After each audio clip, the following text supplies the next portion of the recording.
నేను చెబుతాను, జాగ్రత్తగా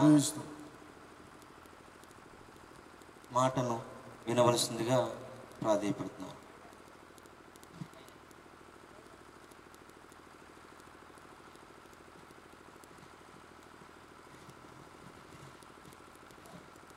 మత్తయి సువార్త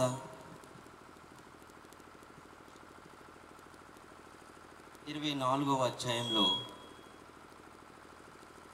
రాకడ కోసము ప్రభు అనేక విషయాల్ని చెప్పటం జరిగింది.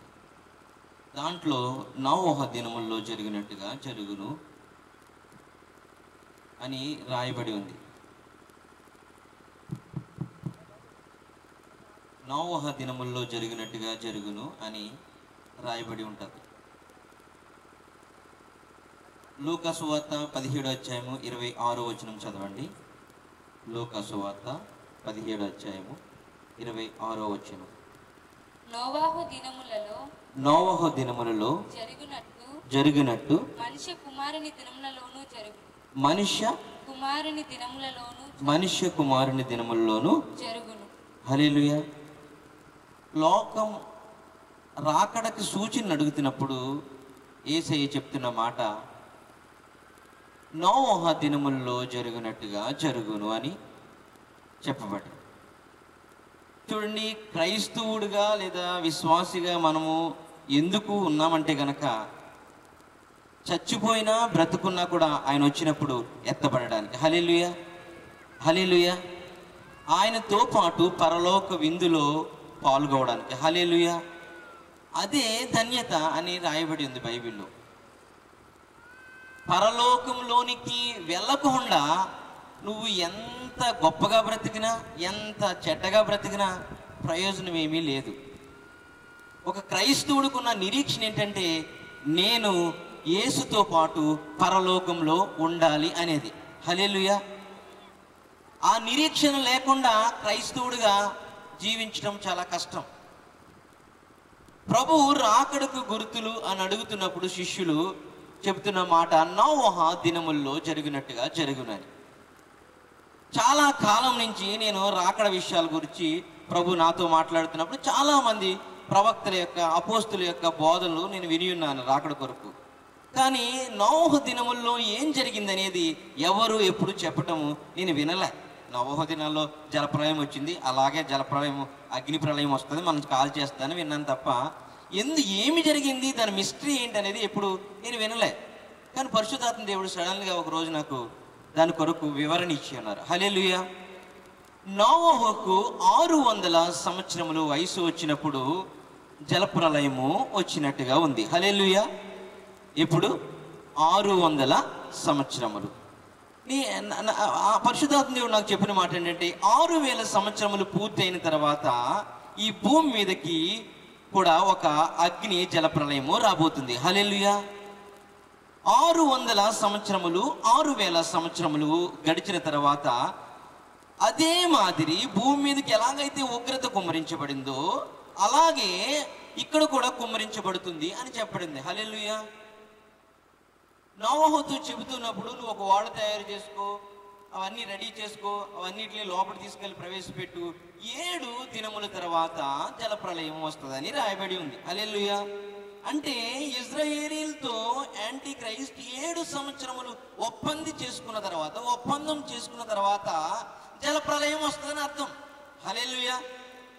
7 దినముల తర్వాత నోవహుతో చెప్తున్నాడు, 7 దినములు తాలిన తర్వాత 40 రోజులు జలప్రలయం వస్తుందని చెప్పారు ఆది కాండంలో.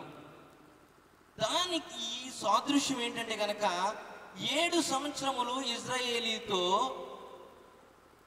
ఒప్పందం కుదుర్చున్న తర్వాత యాంటీ క్రైస్టు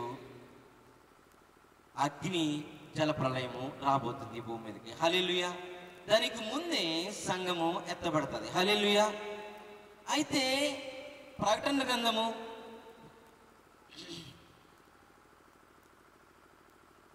19వ అధ్యాయము 7-9 వచనాలు త్వరగా చదవాలి. అప్పుడు గొప్ప జన సమూహము శబ్దమును, విస్తారమైన జనముల శబ్దమును, బలమైన ఉరుముల శబ్దమును పోలి పోలిని ఒక స్వరము, సర్వాధికారియు ప్రభువునగు మన దేవుడు ఏలుచున్నాడు, ఆయనను స్తుతించుడి, గొర్రెపిల్ల వివాహోత్సవ సమయము వచ్చినది. యేసుక్రీస్తు మనల్ని వివాహం చేసుకోవడానికి తీసుకువెళ్ళడానికి రాబోతూ ఉన్నాడు. ఆయన భార్య తన్ను తాను సిద్ధపరచుకొని ఉన్నది. తన్ను తాను సిద్ధపరచుకొని ఉన్నది గనుక మనము సంతోషపడి ఉత్సహించి ఆయనను మహిమపరచెదము చెప్పగా వింటిని. మరియు ఆమె ధరించుట కొనుటకు 9వ వచనం చదవండమ్మా. మరియు అతడు నాతో ఇలాగ చెప్పాను, గొర్రె పిల్ల పెండ్లు విందుకు పిలువబడిన వారు ధన్యులని వ్రాయము. మరియు ఈ మాటలు దేవుని యథార్థమైన మాటలని నాతో చెప్పాను. గొర్రె పిల్ల వివాహానికి పిలవడానికి పరిశుద్ధాత్మ దేవుడు రాయించిన మాటలు. ఆయన త్వరగా వస్తున్నాడు. యేసు జలప్రలయము ఎలాగైతే గనక వచ్చిందో, జలప్రలయం ముందు ఎలా అయితే నోవహు ఓడలోనికి నోవహు కుటుంబం ఎలా అయితే ప్రవేశించిందో, అలాగే సార్వత్రిక సంఘం కూడా మధ్యాకాశం అనే యేసుక్రీస్తు ఓడలోనికి ప్రవేశించబోతుంది. హల్లెలూయా. దానికి పిలువబడిన వారు ధన్యులంట. ఆ మాటలు యథార్థమైనవని రాయబడిందంట. దేనికి? సంఘములో నీవు యేసుక్రీస్తు మధ్యాకాశానికి వచ్చినప్పుడు నీవు ఎత్తబడితే, ఆ ప్రేమ విందులో ఉంటే గనక నేను ధన్యుడు. ఒక విడవబడితే గనక ధన్యులని రాయబడలా.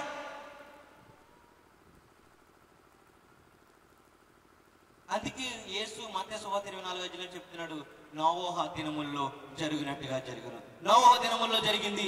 7 రోజుల తర్వాత 40 రోజులు వర్షం వస్తుందని రాయబడింది. ప్రకటన గ్రంథం 13వ అధ్యాయం 14వ అధ్యాయంలో ఉంటది. 42 నెలలు అపవాదికి అవకాశం ఇవ్వబడతారు.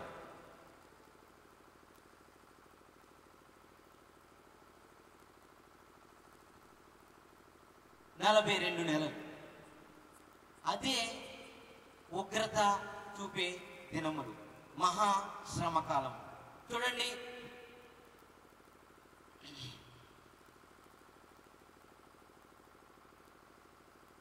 ఆదికాండము 6వ అధ్యాయము 2, 3 వచనాలు. అప్పుడు యెహోవా, నా ఆత్మ నరులతో ఎల్లప్పుడూ బాధించదు, వారు తమ అక్రమ విషయములలో నరమాత్రులై ఉన్నారు, అయినను వారి దినములు 120 ఏండ్లగును. ఆ దినములలో నెఫీలులను వారు భూమి మీద నుండిరి, తరువాతను ఉండిరి.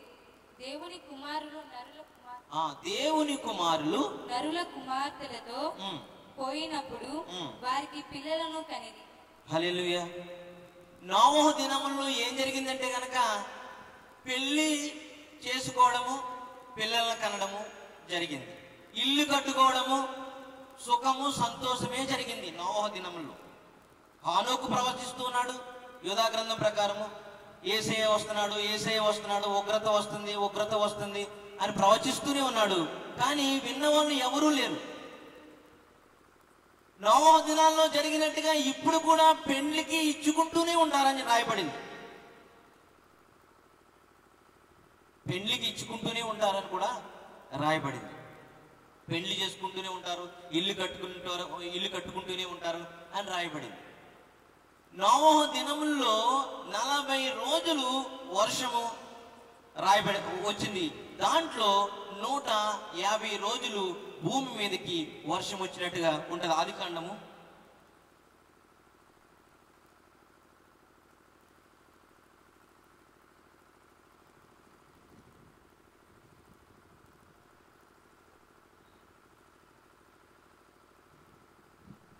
24వ వచనం, 7:24 వచనం.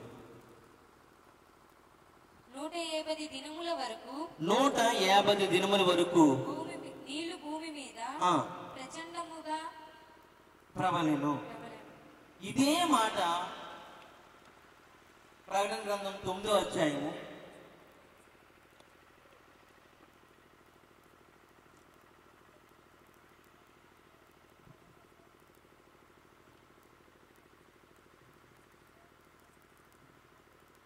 5వ వచనం. మరియు వారిని చంపుటకు అధికారం ఇయ్యబడలేదు గాని 5 నెలల వరకు బాధించుటకు వాటికి అధికారం ఇయ్యబడెను. హల్లెలూయా. చూడండి, నోవహు దినాల్లో